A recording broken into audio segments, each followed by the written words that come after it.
પપ્પા બધું આ છે ને આ ઇલેક્ટ્રોલાઇટિક કેપેસિટર છે બેટા. શું છે? Electrolytic capacitor. હવે બીજું પૂછ. આ શું છે? કનેક્ટર. કનેક્ટર એટલે અહીંયાથી સિગ્નલ જતા હોય ને તે આમાં કનેક્ટ કરવામાં કામ લાગે. આ બધું શું છે? આ અને આ નાનું નાનું છે ને બેટા, આ છે ને બહુ જૂના જમાનાના રેઝિસ્ટર્સ છે બેટા.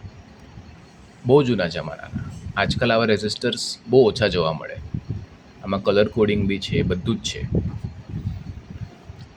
સમજ્યું?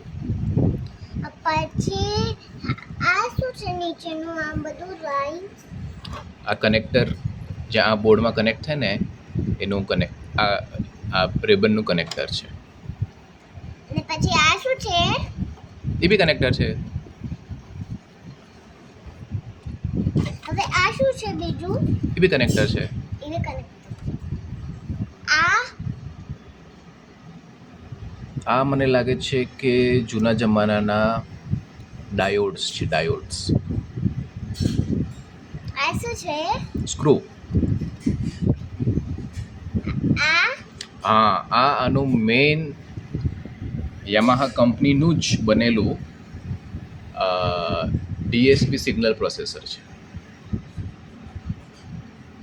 અને આ બ્લુ થિંગ જે વાપરે બ્લુ થિંગ્સ બી કેપેસિટર છે. પછી સ્ક્રબર કેવું લગાડ્યું છે અહીંયા? સ્ક્રબર ના, આ સ્ક્રબર નથી બેટા. આ બી કનેક્ટર જ છે એક ટાઈપનો. બટ હા કનેક્ટર. અને આપણે કીઝ પ્રેસ કરીએ ને કીબોર્ડમાં તો સાઉન્ડ પ્રોડ્યુસ થાય ને, સાઉન્ડ એની માટે આ સ્પીકર છે. અહીંયાથી સાઉન્ડ આવે અને આપણે કીઝ પ્રેસ કરીએ તો આને સમજાય કે અહીંયાથી સાઉન્ડ મોકલવાનો છે, તો સાઉન્ડ મોકલે અહીંયા.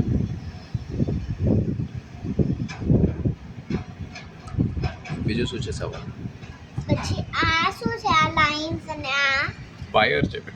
વાયર છે. જો બહાર આપણે ગઈકાલે તે અડાપ્ટર નાખ્યું હતું, સ્વિચ ચાલુ કરતી હતી તો ચાલુ થતું હતું. તો એ અડાપ્ટર અહીંયા આવે અને એ જે સ્વિચ ચાલુ કરે ને પછી પાવર આની અંદર આવે એટલે આ બધું લાઈવ થઈ જાય. લાઈવ એટલે એમાં એનર્જી આવી જાય.